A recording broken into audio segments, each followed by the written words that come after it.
The storm came without warning, violent and merciless, as if the sky itself had declared war on the earth below. Rain lashed against the stone walls of the border town, a forgotten place where wolves went to disappear and where questions were never asked. A single lantern burned inside the apothecary at the edge of the square, its amber light flickering against the weathered shutters. From the street, the shop looked like all the others, small, unassuming, the kind of place alphas would pass without a second glance. But within its walls, a woman worked by candlelight, her hands steady as she measured tinctures into glass vials, the precise movements of someone who had learned to find peace and purpose. Her fingers were stained with elderflower and wolfsbane, tools of her trade. The scent of dried lavender and sharp medicinal herbs filled the air around her. Anyone who saw her might have mistaken her for just another Omega, invisible in a world that valued only strength and dominance. But she wasn't just surviving, she was healing. Once she had dreamed of more than this, a life where her gifts would be celebrated, not merely tolerated. Her grandmother, a woman of ancient wisdom, and her mother, both healers before her, had taught her that compassion was its own form of power. Until the pack wars came, until Omegas learned that being seen was the same as being vulnerable. "Stay small," her mother had whispered before she died. "Stay quiet, and you stay alive." So Liora had made herself a shadow in this border town, healing the broken in silence, never asking for recognition, never expecting protection. She had learned long ago that Omegas survived by being useful but never irreplaceable, kind but never close. The apothecary was her fortress, her sanctuary from a brutal world that had taught her she was worth less than the wolves she served. Before we start, do me one favor. Hit subscribe. It takes 1 second, but it tells YouTube this story deserves to be seen. And if you enjoy plots like this, smash the like button so the next chapter drops faster. Thunder cracked overhead as Liora extinguished the last candles, her day's work finally complete. The vials stood in neat rows on the shelf, tomorrow's remedies prepared, tomorrow's pains anticipated. She reached for her cloak, ready to climb the narrow stairs to her small room above the shop, when lightning split the sky and illuminated something in the alley behind her door. A body collapsed, unmoving. Her wolf stirred uneasily, a low whine of warning echoing through her mind. Danger, leave it, walk away. Every instinct she'd honed to survive screamed at her to bolt the door and pretend she'd seen nothing.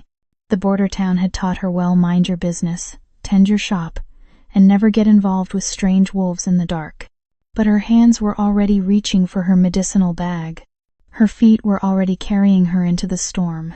The rain hit her like a physical blow, soaking through her dress in seconds. She stumbled forward, boots slipping in the mud, until she reached him. He was massive, even unconscious. His body a brutal canvas of wounds that should have killed him. Deep gashes sliced across his torso, ritualistic scars crisscrossed his arms, and blood, so much blood mixed with the rainwater pooling beneath him. Liora knelt beside him, her healer's mind cataloging injuries even as her wolf whimpered in primal recognition. This wasn't just any wolf. The raw power emanating from him even in unconsciousness made her skin prickle. Everything about him screamed alpha, and not just any alpha, something far more dangerous.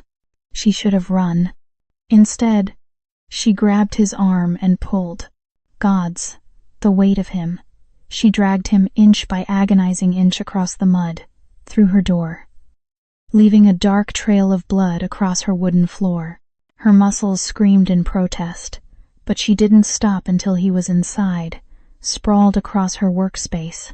Her hands moved with practiced efficiency. Scissors cut away what remained of his shredded clothes, expensive fabric. She noted distantly, far finer than anything worn in this forgotten town. Beneath the ruin, his body was a weapon. Hard muscle, brutal scars, and fresh wounds that spoke of a violence she couldn't imagine. She cleaned the blood, her fingers gentle despite the trembling in her hands, stitched gashes that would have felled a lesser wolf, bound broken ribs with strips of clean linen, applied poultices to burns and cuts, her grandmother's recipes whispered from memory. Hours passed. The storm raged outside while inside she fought for the life of a stranger. As dawn painted the sky gray, his breathing finally steadied. The immediate danger had passed. Liora sat back, exhausted, her dress soaked with rain and blood. She should clean up, should sleep, should wonder who he was and what he'd done to earn such brutal injuries. But then his eyes opened. Predator's eyes, ancient, lethal. The amber gaze of something that had hunted and killed and ruled. His hand shot out, fingers wrapping around her throat before she could even gasp. The grip wasn't crushing, not yet, but the threat was clear. Those eyes focused on her face, disoriented, searching for enemies in unfamiliar territory. "Easy," Liora whispered, keeping perfectly still. Her wolf cowered, but she held his gaze.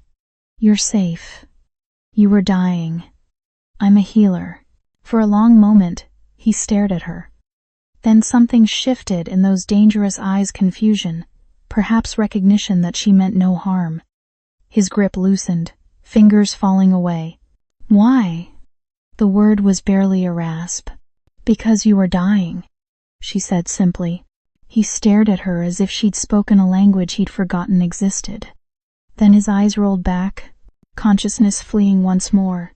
Liora released a shaky breath, her hand touching her throat where his fingers had been. She should be terrified, should throw him out before he woke again. Instead, she pulled a blanket over his battered body and settled into her chair.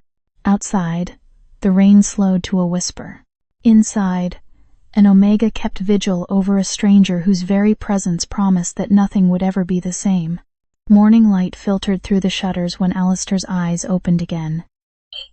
This time, consciousness came with clarity and calculation. He assessed his situation with the cold efficiency of a man who had survived countless assassination attempts. Unfamiliar room. Healing herbs scenting the air. His wounds treated with expert care. His body weak but alive. And most importantly, no guards, no courtiers, no one bowing or trembling or plotting.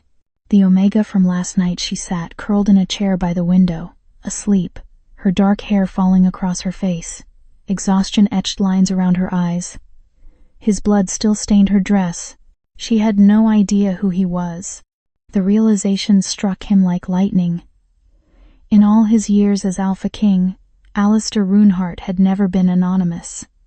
His face was known across every territory, his reputation whispered like a curse. Mothers used his name to frighten children. Alphas woke from nightmares of his wrath. He was the Butcher King, the Wolf of Winter, the most dangerous creature alive. But this Omega, in this forgotten border town, had looked at him and seen only someone dying who needed help. The lie formed before he could examine why he wanted it so badly. She stirred, her eyes opening to find him watching her.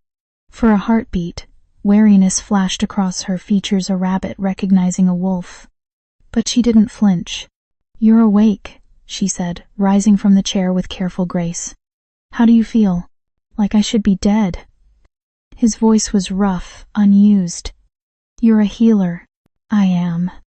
She moved to a small table, preparing something he couldn't see. "You're lucky I found you. Those wounds were meant to kill me." He watched her hands steady, competent, stained with herbs and his blood. "Thank you."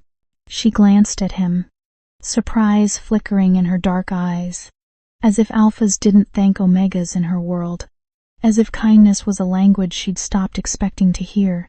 "What's your name?" she asked. The truth sat on his tongue. Alistair Runehart, Alpha King of the Northern Territories, unifier of the packs, ruler of... "Alistair," he said instead. Just his name, nothing more. "I'm a traveler. Was ambushed on the road." It wasn't entirely a lie. He had been traveling, had been ambushed. He simply admitted that his attackers had been a coordinated strike force of 12 trained warriors, and that he'd killed them all before collapsing. "Liora," she offered, bringing him a cup of something warm. "And this is a border town, not a way station for travelers. What were you really doing out there?" "Smart. Observant." He filed that away. "Running," he said. Another truth wrapped in omission. "Sometimes that's all you can do." She studied him with those knowing eyes, clearly weighing whether to believe him. In his throne room, no one questioned him. Here, an Omega healer looked at him with open skepticism. It was intoxicating. "You can stay until you're strong enough to leave," she said finally. "But I have rules. No trouble. No questions from the townsfolk. And you help with the shop work once you can stand." In his entire life, no one had given Alistair Runehart conditions. He could have laughed at the audacity. Instead, he found himself saying, "Fair enough." She moved to the small stove, preparing food with efficient motions. Not a servant's deference, not fear-driven compliance, just living, existing, as if he were simply a man who needed healing, not a king who could destroy her with a word. Memory flashed his throne room, cold and vast. Advisors who calculated every word. Courtiers who smiled with poison behind their teeth. Centuries of isolation wearing him down until he'd forgotten what genuine human connection even felt like. "You should eat," Liora said, setting a simple plate before him. "Bread, eggs, nothing elaborate, but made with care." "You don't have to." "I don't do anything I don't want to do," she interrupted, a flash of steel beneath the gentleness. "You're injured. I'm a healer. It's not charity. It's what I do." He looked at the food, then at her. This Omega who had dragged him from death, who set boundaries with an alpha she should fear, who treated him like he was worth saving simply because he was breathing. The lie between them felt like betrayal already.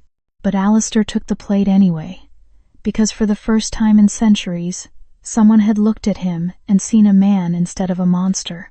And he wasn't ready to give that up. Not yet.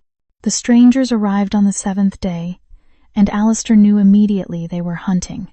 2 wolves, travel-worn and predatory, moving through the market square with calculated precision. Their eyes swept over every face, lingering, searching. Alistair recognized the pattern Varek's scouts. Not looking for him specifically, not yet, but combing the territories for any sign of the missing Alpha King. Every muscle in his body coiled tight. The relaxed man who'd been grinding herbs that morning vanished, replaced by something cold and lethal. "Alistair," Liora's voice cut through his focus. "What's wrong?" He forced himself to breathe, to unclench his fists. "Nothing. Old instincts." Her eyes narrowed.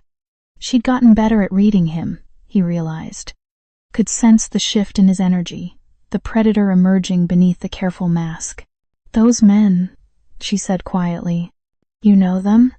No. Not a lie. He didn't know these specific scouts.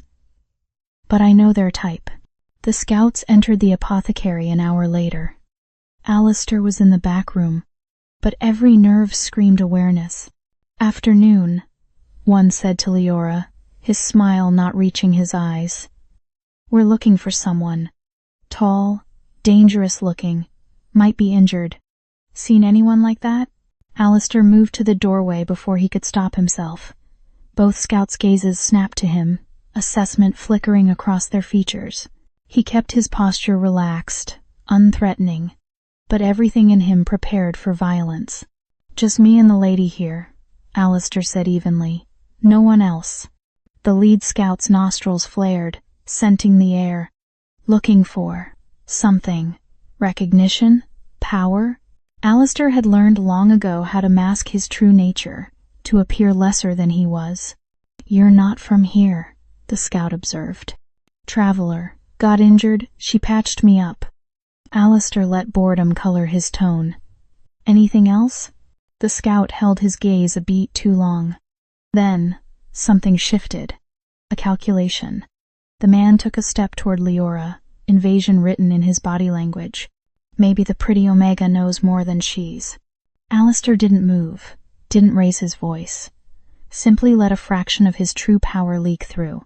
Leave. The word carried weight that made both scouts freeze. Not a request, not a suggestion. A command that bypassed conscious thought and spoke directly to their wolves. Alpha authority so absolute that their bodies obeyed before their minds could process it. They backed toward the door, confusion and primal fear warring on their faces. Now, Alistair added, softer, more dangerous. They fled. Silence filled the apothecary. Alistair's heart hammered as he realized what he'd just done, how much he'd revealed. He turned to find Liora staring at him, her face pale. What was that? Her voice was barely a whisper. I told him to leave. No, she shook her head. That was. I've never seen anyone do that. Not even the pack alphas here. What are you? Someone who's kept you safe. He moved toward her slowly, hands visible, non-threatening. Liora, don't. She held up a hand. Don't lie to me. Not about this. Those men were terrified of you. And I don't think it's the first time you've made wolves fear you, is it? He wanted to confess everything. The words sat on his tongue. I'm Alistair Runehart. I'm the Alpha King. And I'm falling in love with you. Instead, he said, I've done things I'm not proud of. Been someone I'm trying not to be anymore. But I swear to you, I would never hurt you. She searched his face, looking for truth among the lies. Finally, she nodded. But the ease between them had fractured. I need air, she said, moving past him. That night, Garrick found him. His beta materialized from shadows like a ghost, fury and relief mixing on his scarred face.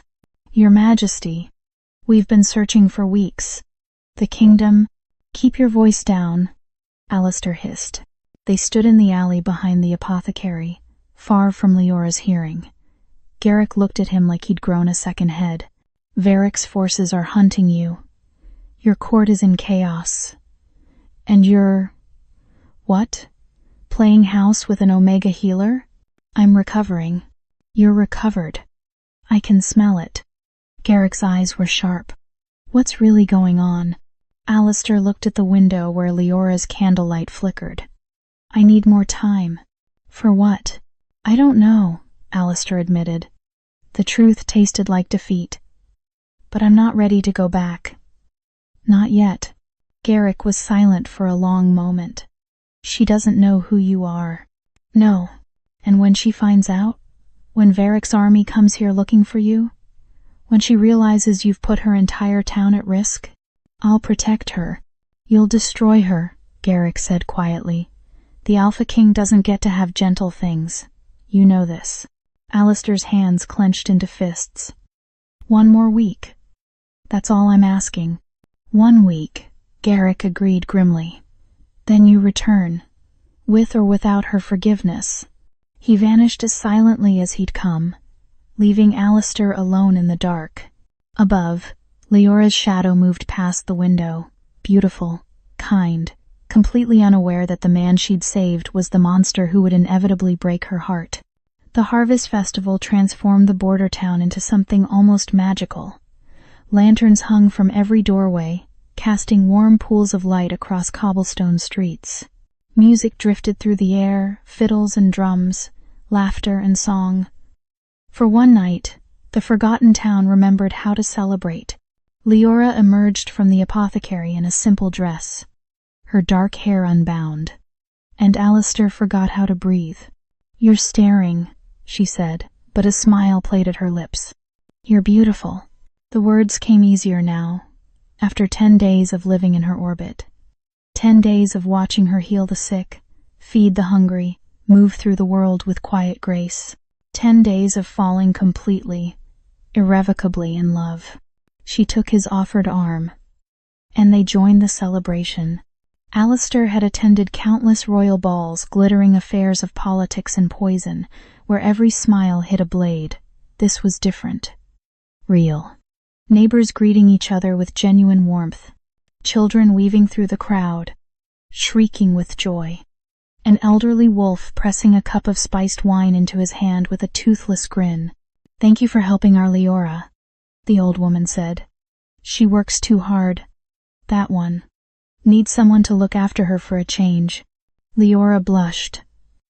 "Mrs. Chen, I'm perfectly capable of taking care of everyone but yourself," Alistair finished, earning a laugh from Mrs. Chen and a playful glare from Liora. They danced when the music swelled, and Alistair discovered another simple joy he'd been denied: holding someone who wanted to be held. No political calculation, no fear-driven compliance. Just Liora in his arms, her hand in his, moving together beneath the stars. "I don't know anything about you," she said softly as they swayed. "Your family, where you're from, what you're running from. I should be smarter than this." Then what? Than falling for a stranger. Her eyes met his, vulnerable and fierce. "But I am falling. Even though every instinct tells me you're hiding something.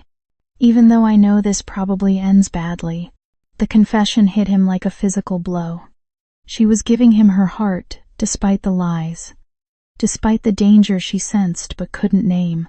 Trusting him when trust had cost her so much before. He should tell her.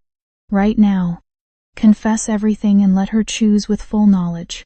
Instead, he cupped her face in his hands. "I'm falling too. Have been since you dragged me out of the rain." The kiss was inevitable. Soft at first, questioning, then deepening into something that made his ancient wolf howl with recognition. "Mine," it sang. "Might." Finally home.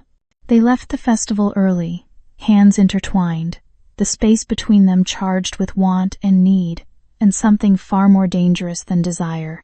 In her small room above the apothecary, Liora turned to him with eyes that held both invitation and trust. "Stay with me tonight." "Liora," his voice cracked. "If you knew who I really was." "I know enough." She stepped closer, her hand over his heart. "I know you're kind when you don't have to be, protective when it costs you. Gentle despite whatever violence shaped you. That's who you are. The rest is just history." If only that were true. But when she kissed him again, he was lost. Let himself drown in her touch, her warmth, the incredible gift of being wanted not for his power but for himself. Making love to her was nothing like the cold, political couplings of his past. This was sacred, terrifying.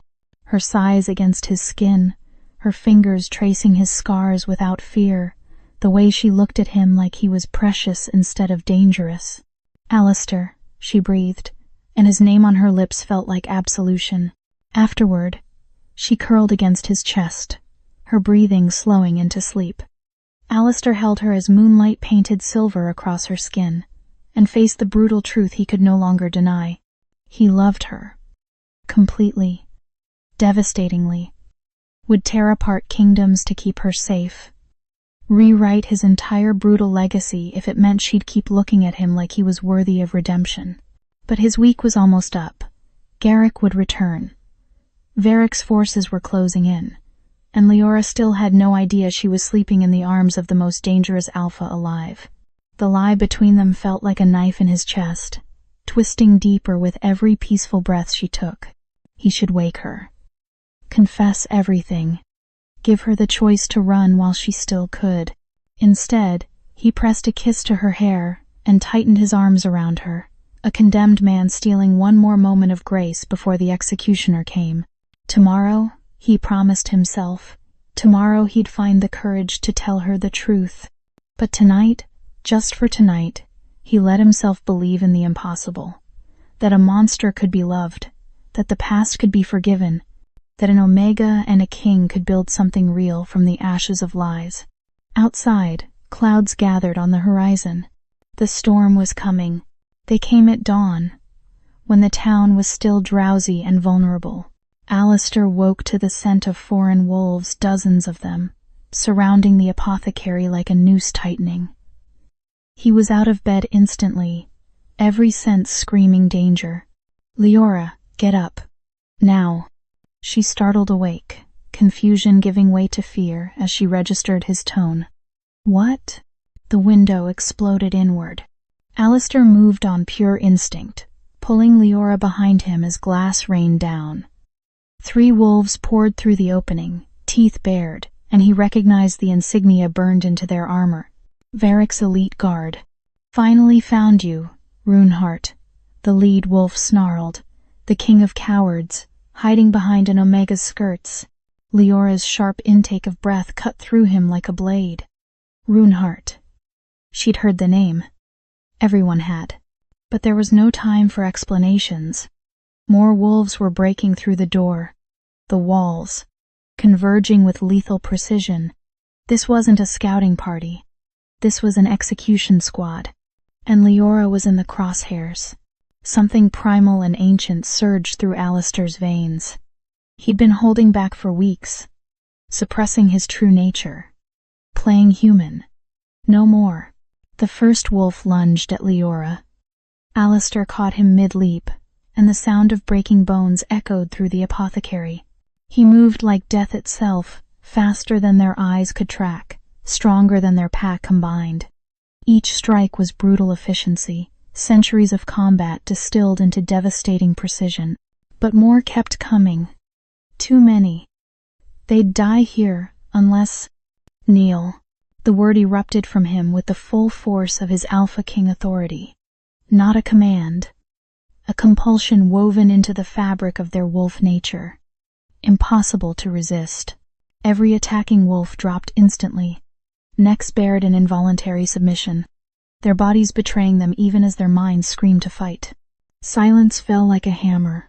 Alistair stood amid the wreckage, breathing hard, blood on his hands, and felt Liora's stare like ice down his spine. "What?" Her voice was barely a whisper. "What are you?" Before he could answer, the walls of the apothecary exploded outward. Varek himself strode through the rubble, a dozen more warriors at his back. "Alistair Runehart." Varek's voice dripped with mockery. The mighty Alpha King, reduced to playing healer in a border town hovel. How the legends fade. Then Garrick was there, materializing with the royal guard 50 wolves in the king's colors, all dropping to one knee. "Your Majesty," Garrick's voice rang out. "We came as soon as we sensed the attack." The world seemed to stop. Liora looked from the kneeling guards to Alistair, her face draining of color. "Your Majesty?" she repeated, the words hollow with disbelief. "The Alpha King?" "Liora." Alistair reached for her. She jerked back like his touch burned. "Don't. Just don't." Varek laughed, the sound cruel and delighted. "She didn't know? Oh, this is perfect. Tell me, Omega, how does it feel to bed the Butcher King? The monster mothers used to frighten children?" "Enough," Alistair snarled, his power rolling out like thunder. The battle that followed was brief and brutal. Alistair didn't just fight, he dominated. Every ounce of suppressed violence, every bit of his true nature unleashed in savage glory. Varek's forces broke and scattered, and Varek himself retreated, barely escaping with his life. When the dust settled, Alistair stood alone in the ruins of the apothecary. The townsfolk had gathered at a distance, their faces masks of terror. The man they'd known, helpful, gentle Alistair, was gone, replaced by the legend they'd feared their entire lives. And Liora stood among them, staring at him like he was a stranger. "You lied to me." Her voice was steady, but tears tracked down her cheeks. Every moment, every word, every touch, all of it was a lie. "No." He moved toward her. "What I felt was real. What we had nothing." The words came out broken. "I saved a stranger, fed him, trusted him with my body, my heart, her voice cracked. You're Alistair Runehart, the Alpha King, the tyrant whose wars killed my mother, whose reputation has kept this town in terror for years. And I let you—" She couldn't finish. Didn't need to. The betrayal was written across every line of her face. "I wanted to tell you," Alistair said desperately. "I tried, but I was afraid of losing. You already lost me." Liora's eyes were hard now, grief crystallizing into something colder. "The moment you decided lying was easier than trusting me with the truth.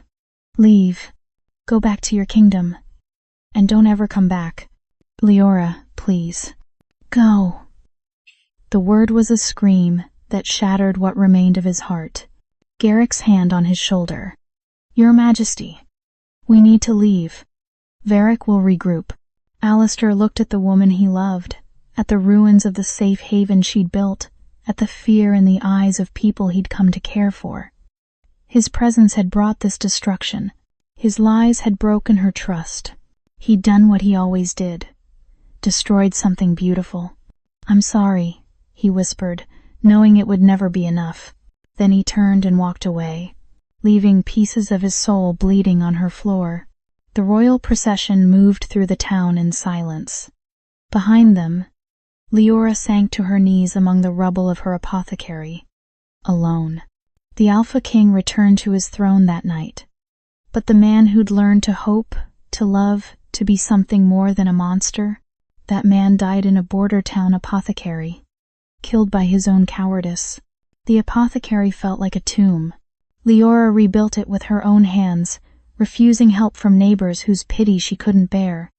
Each board she hammered, each window she replaced, was a blow against the grief threatening to drown her. She worked until her muscles screamed, until exhaustion was the only thing keeping the memories at bay. But nights were harder. Nights. She lay in the bed where she'd given herself to a lie, and fury warred with heartbreak. She'd been so careful, had built walls specifically to prevent this, had learned through blood and loss that trusting alphas trusting anyone was a luxury omegas couldn't afford. And then Alistair had smiled at her over breakfast, had ground herbs with patient hands, had looked at her like she mattered. All of it false. All of it calculated manipulation from the most dangerous wolf alive. Except a traitorous voice whispered in the dark. Was it? She remembered the wonder in his eyes when she'd treated him like an equal. The guilt that had flickered across his face when she'd asked about his past. The way he'd held her after making love, like she was something precious he was terrified of breaking. "Stop," she told the empty room. He lied. That's all that matters. But her heart, that foolish organ, kept circling back to the same question. Why? The Alpha King could have revealed himself at any time, could have demanded anything from her. Instead, he'd ground herbs and washed dishes, and asked permission before kissing her. The knock on her door came on the 7th night. She opened it to find a letter, no sender marked, sealed with wax she didn't recognize. The Alpha King's whore. How sweet that he thinks you matter. When he's weak again, bleeding again, will you save him? Or will you finally learn that omegas exist to be used and discarded? Her hands trembled as she read it. Then the 2nd letter arrived. The 3rd. Messages carved into her doorframe. A dead bird left on her step with a note tied to its leg. You're next. The realization hit like ice water. By loving Alistair, she'd become a target. Every enemy he'd made in his brutal reign now saw her as leverage, a weakness to exploit. And he had so many enemies. 300 miles away, Alistair sat on a throne that felt like a prison. Your Majesty, the Council requires your decision on the territorial disputes. His advisor's voice seemed to come from very far away. Handle it, Alistair said flatly. Sire, you've said that about every matter this week. The kingdom needs. I said handle it. The advisor retreated, fear and confusion in his eyes. Garrick waited until they were alone before speaking. You're destroying yourself. Good. Alistair stared at nothing. Perhaps I deserve it. She doesn't. Garrick's voice was gentle, which somehow made it worse. Liora, She doesn't deserve what's coming. Alistair's head snapped up. What are you talking about? Varek's spreading word throughout the territories. The Alpha King has a weakness in Omega in a border town. Every pack looking to challenge you now knows exactly where to strike. Garrick paused. The death threats started 3 days ago. The words punched through Alistair's grief-numbed haze. What? She's a target now. Your enemies won't stop with threats. They'll use her to draw you out, to prove you've gone soft. Garrick met his eyes. You made her visible by loving her. And in our world, visible Omegas don't survive long. Alistair was on his feet, power crackling around him. Send guards. Full detail. I want her protected. She refused. Garrick's expression was grim. Told my wolves she'd rather die than accept anything from you. Her exact words were, "Tell your king I don't need his blood money." The image of Liora facing down threats alone, stubborn and proud and so achingly vulnerable, made something crack in Alistair's chest. I destroyed her life, he said quietly, by being selfish, by wanting something I had no right to want. You loved her. Love isn't enough when you're a monster. Alistair's laugh was bitter. She was right to send me away. I brought nothing but destruction to her door. So you'll just let her die? Garrick's voice was hard now. Let Varek's assassins finish what you started. That's the choice of a coward, not a king. What would you have me do? She doesn't want my protection. Doesn't want anything from me. Then give her the one thing you've never given anyone. Garrick said, the truth. All of it. Your reasons for hiding, your feelings, your regret. Let her choose with full knowledge instead of making the choice for her. She chose. She told me to leave. She told the man who lied to her to leave. Maybe the man who tells the truth deserves a different answer. Alistair sank back onto his throne, centuries of weariness pressing down on him. In the border town, Liora was in danger because of him. Here, his kingdom fractured without his focus. And between them lay ruins of something that could have been extraordinary. He'd spent his life ruling through fear, through power, through calculated distance from anything that could be used against him. For the first time, Alistair Runehart considered a different path: vulnerability, truth. The terrifying possibility of being fully known and choosing to fight for love anyway. Even if she rejected him again, she deserved to know why he'd lied. Deserved to understand the cost of the throne he sat on. And she deserved to be protected, whether she wanted his help or not. Prepare the guard, he said finally. We're going back. The message arrived at dawn, delivered by a wolf who died from his wounds before he could speak. Tied to his body. A blood-stained cloth that smelled of elderflower and wolfsbane. Leora's scent. Alistair read the note with hands that didn't shake, though his wolf howled with murderous rage. Come alone to the old ruins at sunset, or I send her back to you in pieces. Let's see if the Butcher King bleeds for an Omega. Varek, it's a trap, Garrick said immediately. He'll have 50 warriors minimum. You'll be surrounded, weakened by the sacred ground. He's counting on you being irrational. He's right to count on it. Alistair was already arming himself blades at his thighs, across his back. I'm going. You'll die. Then I die. Alistair met his beta's eyes.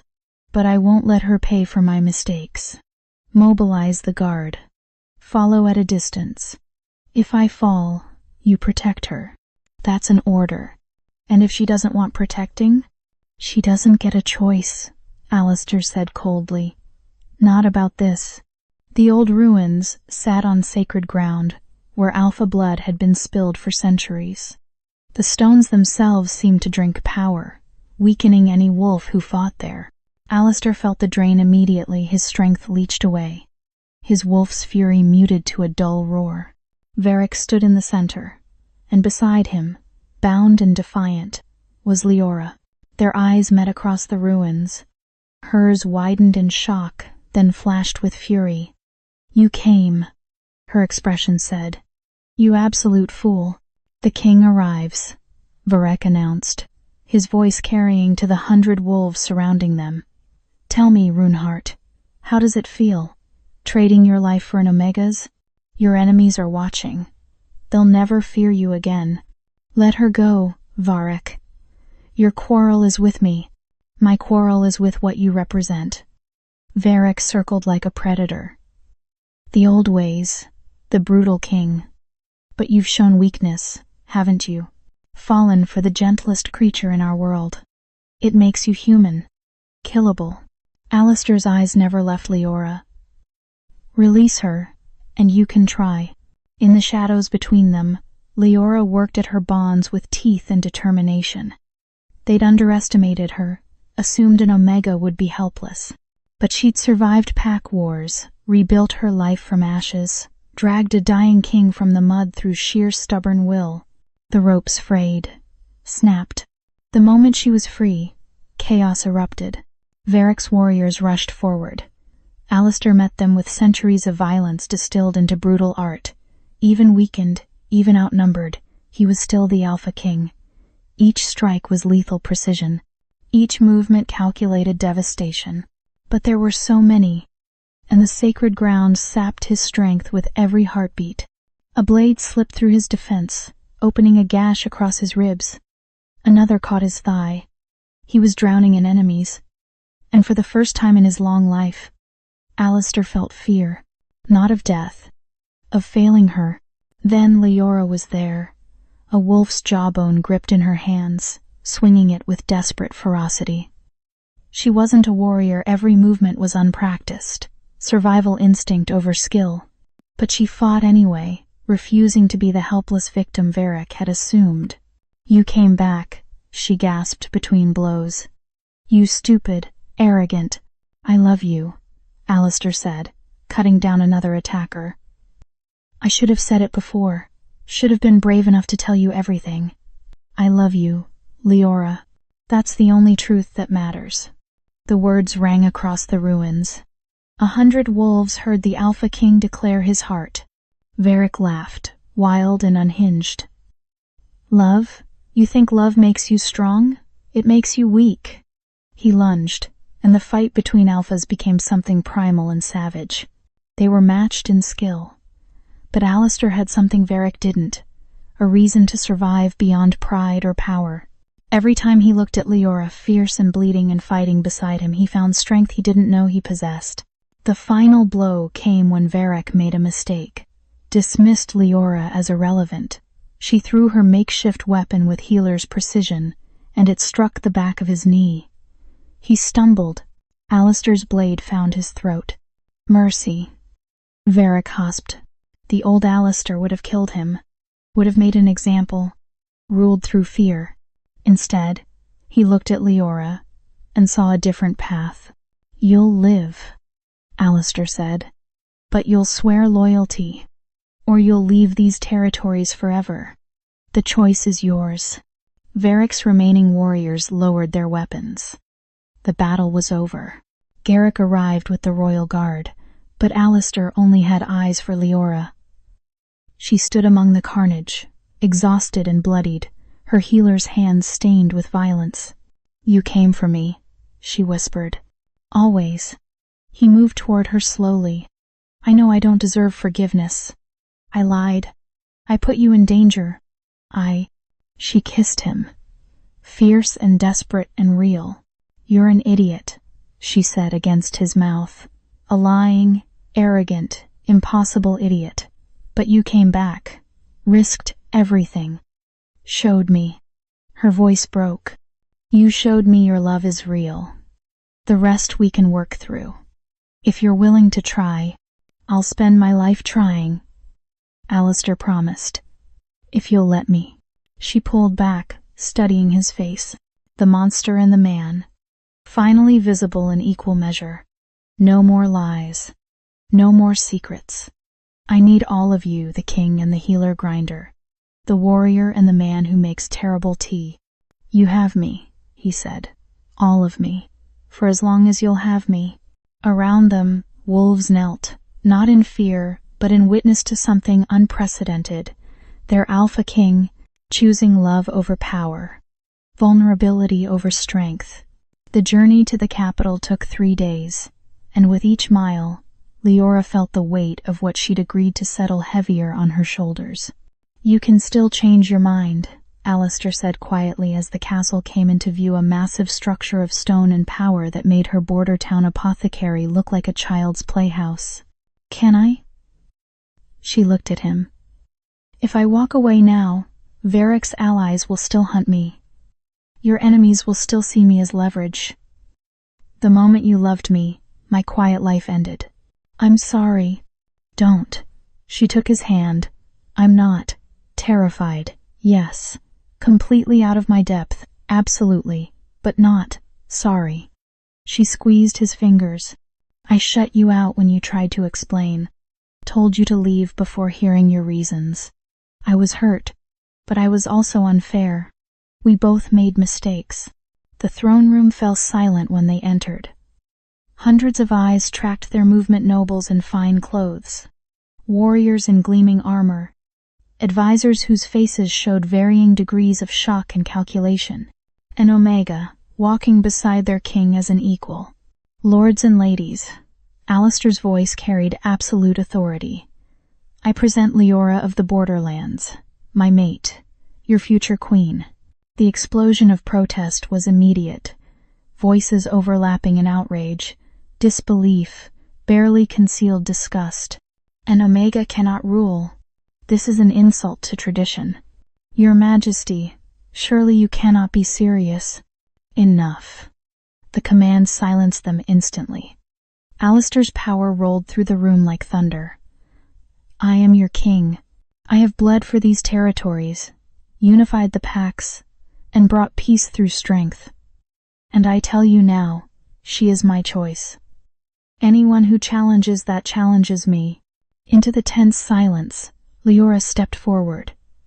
Her simple dress looked shabby among the finery, her healer's hands rough compared to their manicured ones.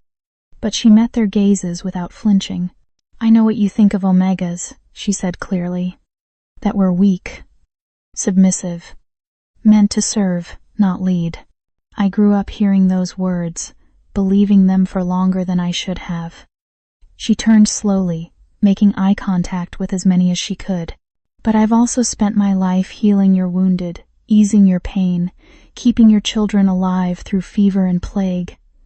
I know suffering, I know sacrifice, and I know that true strength isn't just in the ability to destroy, it's in the courage to build, to heal, to choose compassion when violence would be easier." A female alpha near the front, scarred and battle-worn, spoke up. "Pretty words. But what happens when enemies attack? When hard decisions must be made?" "Then I'll make them," Liora said simply. "I'm not asking you to stop valuing warriors. I'm asking you to also value healers. Not asking you to abandon strength, but to recognize that there are different kinds of strength. Your king believes this. Do you trust his judgment or not?" The question hung in the air. Slowly, grudgingly, wolves began to kneel. Not all of them, not even most, but enough to show that change, however reluctant, was possible. Over the following weeks, Liora proved herself in ways the court hadn't expected. She reorganized the medical corps with ruthless efficiency, negotiated a trade dispute with insight that impressed even the hardest advisors. Sat beside Alistair in council meetings, her questions often cutting to the heart of issues others danced around. The day of her coronation, Alistair made his announcement. "Effective immediately, Omega status will no longer determine worth or opportunity in my territories. Any pack that abuses, discards, or devalues Omegas will answer to me personally." His eyes swept the assembly.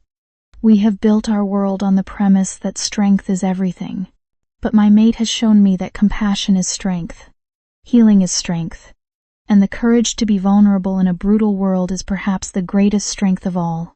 The coronation ceremony was smaller than traditional Liora had insisted. But when the crown touched her head, when she became queen, something fundamental shifted in their world. Months later, They returned to the border town. Liora's apothecary had been rebuilt, expanded, turned into a healing center, funded by the crown. The town itself thrived under royal protection, no longer forgotten. Mrs. Chen hugged Liora with tears in her eyes. "Look at you, our girl, a queen." "Still a healer," Liora corrected gently, "just with a bigger territory to care for." That night, in their private chambers, Alistair held her as moonlight painted silver across their skin.